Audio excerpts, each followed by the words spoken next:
Question number 1। आदिकाल के काल विभाजन और नामकरण के विविध आधारों का विवेचन कीजिए। उत्तर। काल विभाजन के आधार। हिंदी साहित्य के इतिहास के अध्ययन की सुविधा के लिए कुछ विद्वानों ने इसे कुछ विशिष्ट कालखंडों में विभाजित किया है। काल विभाजन से साहित्य की मुख्य धाराओं के विषयबोध में वैज्ञानिकता और सैद्धांतिक गंभीरता का पुट आ जाता है।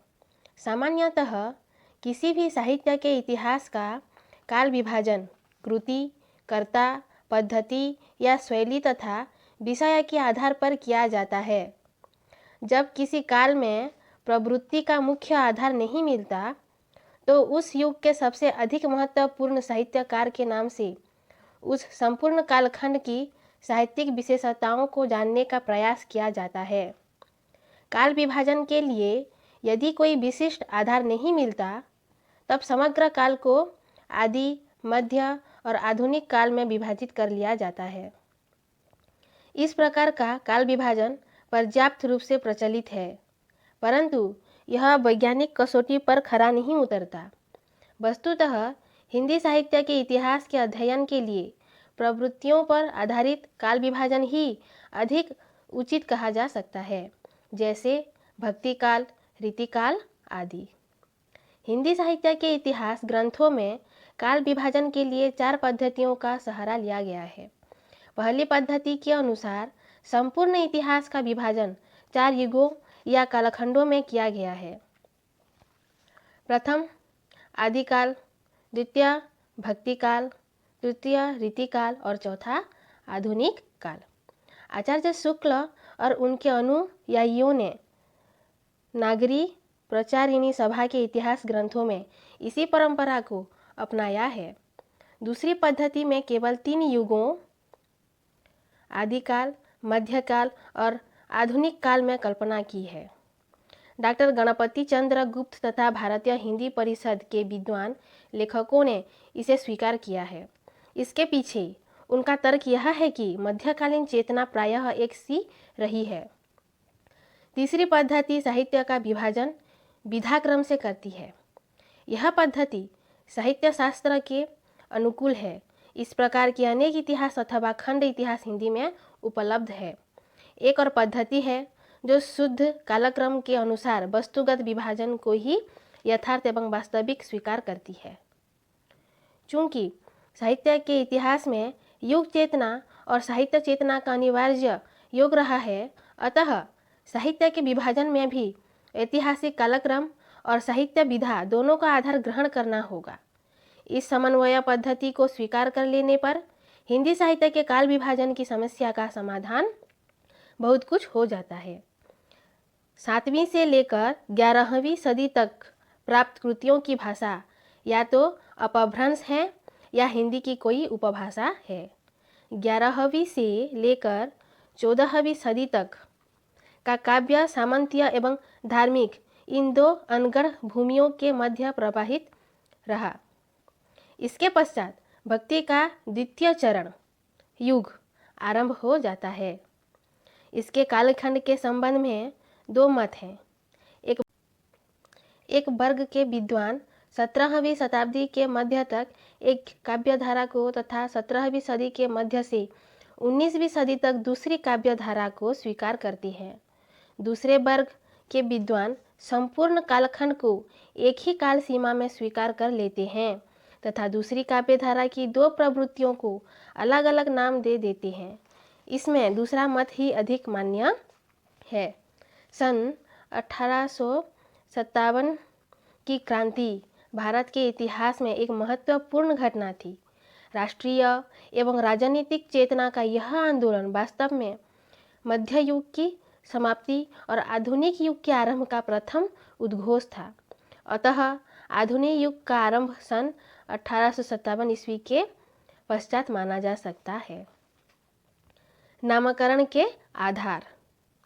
यह एक स्वाभाविक प्रश्न है।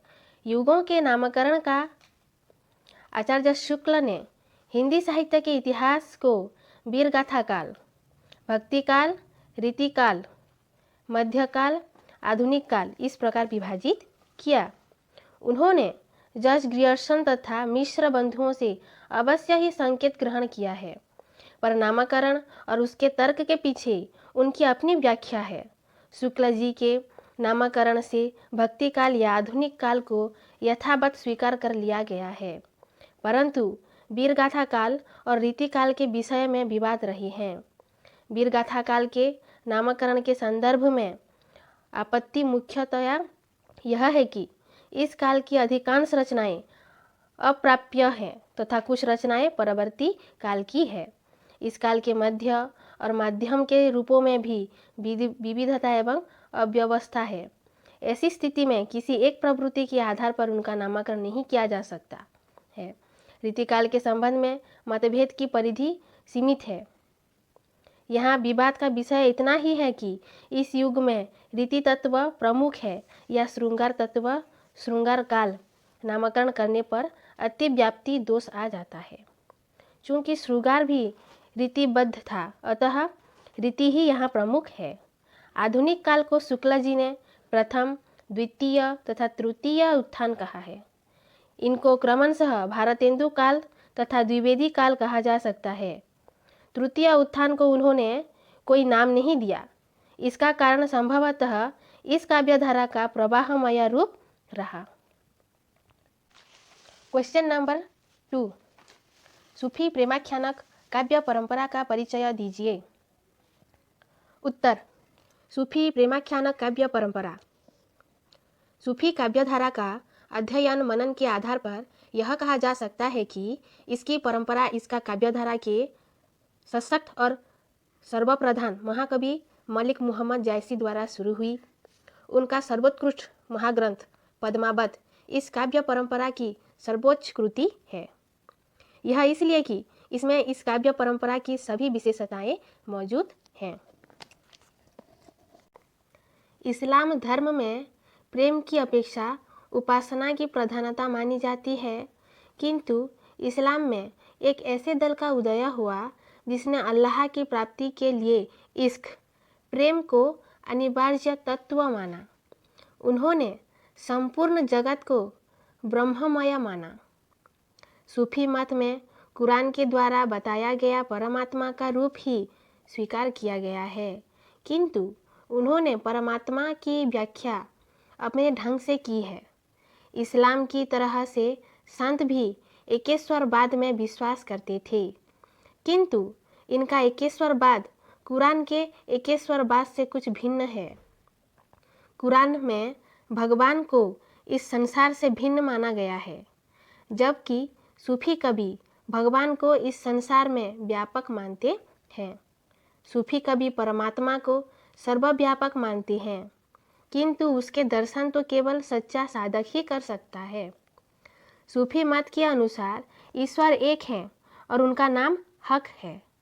वे मानते हैं कि आत्मा और परमात्मा एक हैं, किंतु उन दोनों के बीच एक बाधा है। इस बाधा का दूर करने के लिए साधना की आवश्यकता पड़ती है। सूफी इस साधना पूर्ण जीवन को एक यात्रा मानते हैं। उन्होंने अपने इन्हीं विचारों को अपनी कविता में भी स्थान दिया। उन सूफी कवियों ने भगवान को एक प्रेमिका का रूप दिया है, जिसे प्राप्त करने के लिए पुरुष साधक को साधना तपस्या करनी पड़ती है। सूफी काव्यों में नायक ब्रह्म का प्रतीक है तथा नायक साधक का प्रतीक है। रहस्यमय संकेत और अलौकिक सत्ता का परिचय देने के लिए इन कवियों ने प्रतीकों का आश्रय लिया है। कुछ विद्वान तो संपूर्ण पद्मावत महाकाव्य को ही प्रतीक काव्य मानते हैं। सिद्धों और नाथों ने उच्च आध्यात्मिक अभिव्यक्ति के लिए प्रतीकों और रूपकों का सहारा लिया था। सूफियों ने भी प्रतीकों को अपनी अभिव्यक्ति का साधन बनाया है। सूर्य, चंद्रमा, हंस, गोरखपुर आदि प्रतीकों का इन काव्यों में भरपूर प्रयोग किया गया है। मधुमालती में नायक मनोहर तथा नायिका मधुमालती भी प्रतीक हैं। कवि ने जीवात्मा और परमात्मा के शाश्वत संबंध को नायक नायिका के घनिष्ठ संबंध द्वारा प्रकट किया है। तो मैं दुबो सदा संघ काशी, ओ संतत एक देह निवासी। तो मैं तुई दुई एक तरीका, दुई माटी सानी एक नारी। एक बारी दुई वहे नारी, एक दिया दुई पर उजी यारी। एक जीव दुई घर संचारा, एक भगिनी दुई ठान्स बारा। सूफी मत में साधना के 7 सोपान हैं: अनुपात, आत्मसंयम, वैराग्य, दारिद्र्य, धैर्य, विश्वास, संतोष और प्रेम। सूफी संत ईश्वर की प्राप्ति के लिए प्रेम का भावना को सर्वाधिक महत्व देते हैं। सूफी संत के अनुसार ईश्वर 70,000 पदों के पीछे रहता है। इतने आवरण हटाता हुआ मनुष्य प्रकाश की ओर बढ़ता है। पहला मुकाम मार्फत है, जहाँ अनुभूति से ईश्वर की उपलब्धि होती है। दूसरा मुकाम प्रेम का उदय, तीसरा समाधि और चौथा आत्मा परमात्मा का अभेद होना। सूफी मत के अनुसार इश्क मजाजी लौकिक प्रेम, इश्क हकीकी ईश्वरीय प्रेम के रास्ते का पड़ाव है। सूफी साधक ईश्वर की कल्पना पत्नी रूप में करता है। वह स्वयं को उसका प्रेमी मानता है। सूफी कवियों में जायसी, कुतुबन, मंझन तथा उस्मान आदि कवियों का स्थान अत्यधिक महत्वपूर्ण है। मुल्ला दाऊद द्वारा रचित चंद्रायन प्रथम उपलब्ध सूफी काव्य है। दूसरा महत्वपूर्ण उपलब्ध ग्रंथ मृगावती है। इसके रचयिता शेख कुतुबन है। जायसी रचित पद्मावत सूफी काव्य परंपरा का जगमगाता हुआ सर्वाधिक प्रसिद्ध ग्रंथ है। मंझन की मधुमालती, उस्मान रचित चित्रावली, कबीर जान द्वारा रचित रत्नावली, नूर मोहम्मद द्वारा रचित अनुराग वांसुरी और सुप्रसिद्ध प्रेमाख्यानक काव्य है। सूफी कवियों ने लौकिक प्रेम कथाओं को काव्यात्मक रूप प्रदान कर उनमें प्रेम तत्व का निरूपण किया। सभी प्रेम काव्यों में कहानियाँ एक ही प्रकार की है। सभी में अनेक अतिमानवीय घटनाओं का वर्णन है। इन प्रेम काव्यों में वस्तु और घटना का अपेक्षित प्रवाह नहीं है। इन प्रबंध काव्यों में घटनाओं का क्रम योजना भी मिलती जुलती है। मंगलाचरण, ईश्वर स्तुति, पैगंबर नमस्कार, संत शाह की प्रशस्ति, गुरु महिमा, वंश परिचय, रचना काल आदि क्रम सभी काव्यों में हैं। मृगावती, मधुमालती, पद्मावत, चित्रावली इत्यादि सभी सूफी काव्य प्रबंध काव्य है तथा इनमें वर्णित घटनाएं काफ़ी मिलती जुलती हैं। सूफी प्रेमाख्यान काव्यों का आधार हिंदी जीवन में प्रचलित प्रेम कथाएं रही हैं।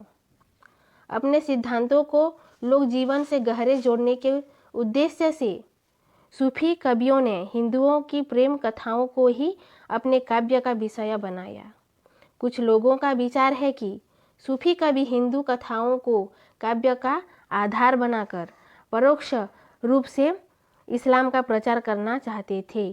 यह आक्षेप किसी सीमा तक सत्य भी सिद्ध हो सकता है, लेकिन यह भी निर्विवाद है कि इस पद्धति से उन्होंने हिंदू मुस्लिम एकता की दिशा में महत्वपूर्ण कार्य किया।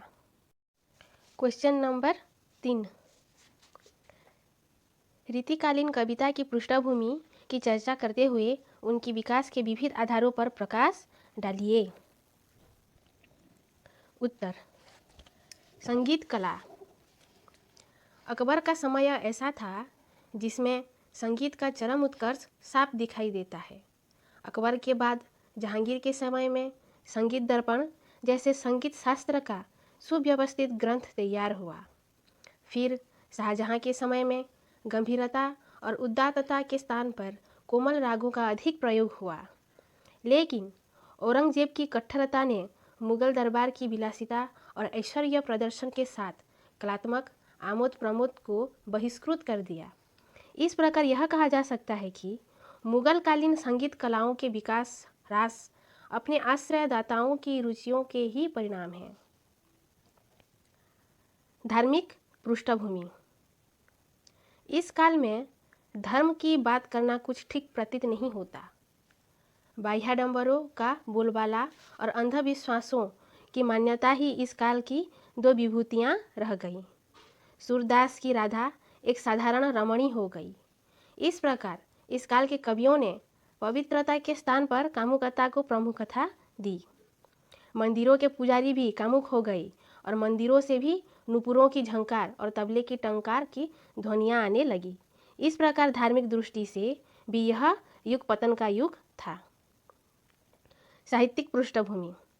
रीतिकाल में सभी कलाकार एवं साहित्यकार किसी न किसी आश्रयदाता को प्रसन्न करने के लिए कविता लिखा करते थे। इसी कारण उनकी प्रसन्नता के लिए दोनों को ही श्रृंगारपरक प्रतिपाद्य और कला प्रधान चमत्कारवादिता को अपनाना पड़ा। इस युग में साहित्यकारों में भी होड़ सी लगी थी। राजा को प्रसन्न करने की चेष्टा से भी मनोहरी कविता रचने लगी। इतना ही नहीं, सामंत लोग भी अपनी प्रशंसा सुनने के लिए किसी अच्छे कलाकार की खोज में रहती थी। इस प्रकार इस काल में जो भी कवि हुए, चाहे वह रीतिबद्ध रीतिसिद्ध कवि, उन्होंने बख्त बुलंद महाराज तेरे चाहिए के नारे बुलंद किए। हिंदी साहित्य के रीतिकालीन कवियों में यह प्रवृत्ति पाई जाती है कि वे एक सांस में कवि और दूसरी सांस में आचार्य बनने का प्रयत्न कर रहे थे। इस प्रकार श्रृंगारिकता और आचार्यत्व इस काल के कवियों से जुड़े हुए हैं। इस काल के कवियों की श्रृंगारिकता का प्रायः वही स्वरूप रहा जो कि बड़ी के शब्दों में उर्दू कविता में था। जैसे सुगल बेहतर है इश्कबाजी का, क्या हकीकी क्या मजाजी का। हिंदी का कवि भी कहाँ पीछे था। सेज है, सुराही है, सुरा और प्याला है, सुबाला है, दुसाला है, विशाल चित्र साला है। इस प्रकार हम संक्षेप में कह सकते हैं कि जिस काल में मंदिरों में नृत्य होते हों, प्रशंसामूलक गीतों को इनाम दिए जाते हों, सामंतों के महलों में नग्न नृत्य हो रहे हों और जनता के मनोबल का पतन हो चुका हो, ऐसे काल का अनुभव करके अपने मन को मारकर यदि इस काल के कवि ने नग्न श्रृंगारिकता की रचना की तो इसमें उसका इतना दोष नहीं जितना कि समाज का था। रीतिकालीन काव्य का आधार। रीतिकालीन कविता के विकास के निम्नलिखित आधार हैं। 1. काव्यशास्त्रीय आधार। रीतिकालीन कविता के प्रमुख आधारों में काव्यशास्त्रीय आधार अत्यंत महत्वपूर्ण है। संस्कृत में काव्यशास्त्र, नाट्यशास्त्र और काव्यशास्त्र की जो लंबी परंपरा है, उसमें से रीति कवियों ने केवल काव्यशास्त्रों को ही स्वीकार किया। उन्होंने संस्कृत के शास्त्रीय विवेचन की प्रौढ़ता और गंभीरता को स्वीकार न करके रसिकता और अलंकारिकता को ही स्वीकार किया। रीतिकालीन कवियों को विद्वानों ने 3 श्रेणियों में विभाजित किया है। प्रथम रीतिबद्ध कवि, द्वितीय रीतिसिद्ध कवि और तृतीय रीतिमुक्त कवि। विद्वानों ने रीतिबद्ध कवियों को 2 श्रेणियां में बांटा है, सर्वांगीण रूपक कवि और दूसरे विविधांग निरूपक या विशिष्टांग निरूपक। रीतिबद्ध सर्वांगीण रूपक कवियों ने काव्य के सभी अंगों, काव्य लक्षण, काव्य हेतु, काव्य प्रयोजन, काव्य गुण, काव्य दोष, शब्द शक्ति, रीति, वृत्ति, रस, अलंकार, ध्वनि आदि का विवेचन किया। केशवदास, चिंतामणि, देव, भिखारी दास, ग्वाल, सोमनाथ आदि इसी वर्ग के कवि हैं। दूसरी श्रेणी के कवियों ने काव्यशास्त्रीय उन अंगों का निरूपण किया जिनमें उन्हें सरस उदाहरणों की रचना का अधिक अवकाश था।